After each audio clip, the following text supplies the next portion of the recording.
Hi, my name is Brittany Callaghy, and this is my second video journal entry for the class EDUU 676.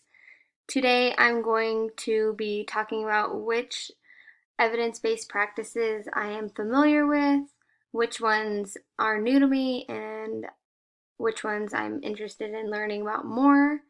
And I'm also going to reflect on faces of autism and what specifically resonated with me after reading that page. So first, the EBPs that I am familiar with are exercise, functional behavior assessment, modeling, picture exchange communication system, prompting, reinforcement, task analysis, social narratives, and visual supports.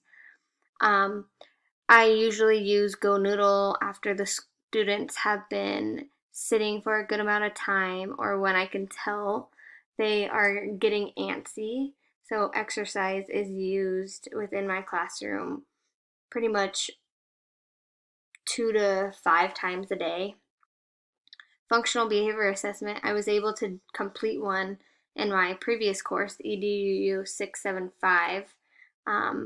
I was able to complete it and identify the reason behind my students' problem behavior, and I was able to create an intervention plan and actually implement that intervention plan. So that was pretty cool. Modeling, I use modeling the majority of the day. When students are able to see good examples of how appropriate behavior looks, they are more inclined to behave that way. I've noticed that students really benefit from visual support rather than auditory support. So modeling is extremely important for myself and my IAs to do in front of our students. The picture exchange communication system. When I was an IA, I had the opportunity to work with a student who utilizes PECs. It was just simply amazing to watch him communicate with me, his peers, and his family. Prompting, I use visual and gestural prompts throughout the whole day. This helps my students engage in activities, target behaviors during small group and whole group instruction. Reinforcements, I use a variety of reinforcements that consist of stickers, class dojo points, free choice, puzzles, etc. These positive reinforcements are used once we see a target behavior occur, and we provide positive reinforcements to encourage that behavior to occur in the future. Task analysis, I use this strategy during small group instruction, usually for activities or assignments. I've noticed that students tend to get overwhelmed and angry and upset if they see like 20 plus math problems on a worksheet. So in order to prevent those behaviors from happening, I usually divide the worksheet in half or into different sections. For certain students, I'll just cut strips and they can just do a strip of 4 problems, one strip at a time, and that just helps them complete the work by making the worksheet into smaller, more manageable sections. Social narratives are used to help my students better understand social situations, and I have found that my students enjoy and comprehend the information better when they're able to act out the social story.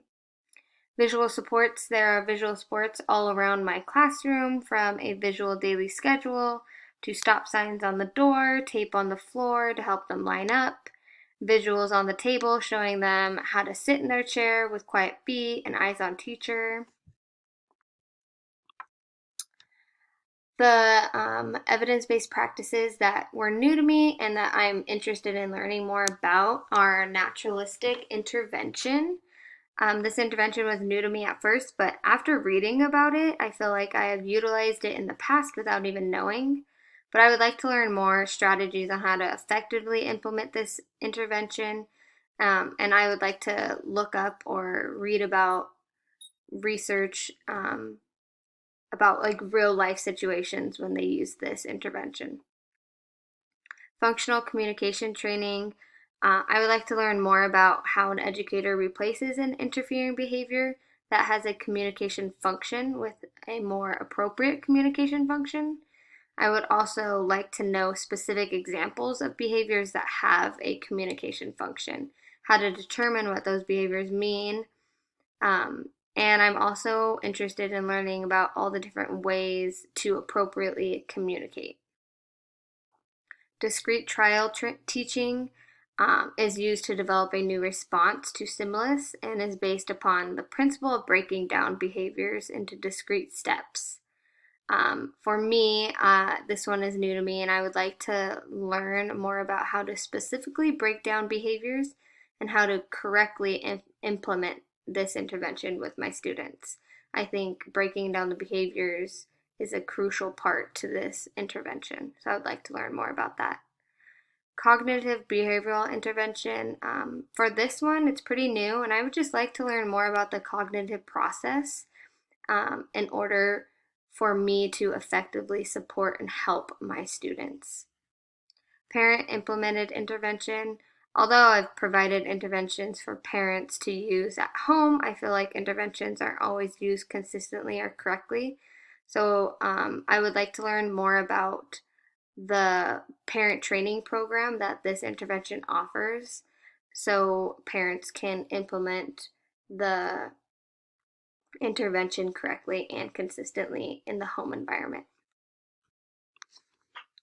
Faces of Autism, what I got from reading that page was I believe that it's important for teachers to always be familiar with evidence-based practices and they should know how to effectively implement these practices.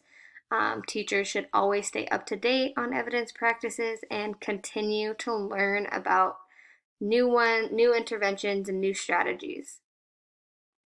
As a teacher, we all know it is important to understand our students, but it is equally important for us to build relationships with the students' families.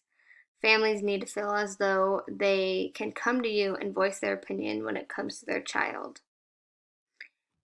Acknowledging the strengths of families. This one really resonated with me because I think we sometimes forget to recognize how strong families are. We should applaud families for actually understanding the disabilities, taking the correct steps to get their child the support they need, and for trying to implement certain interventions in the home environment. Lastly, we always need to remember that we as teachers have a common focus with the parents. We have a common focus. The parents and us both have the same focus, and that is that we all want to see the student grow academically, socially, and behaviorally. We want the student to succeed in the school environment and outside of the school. Thank you for listening to my second video journal entry. I hope you enjoyed it.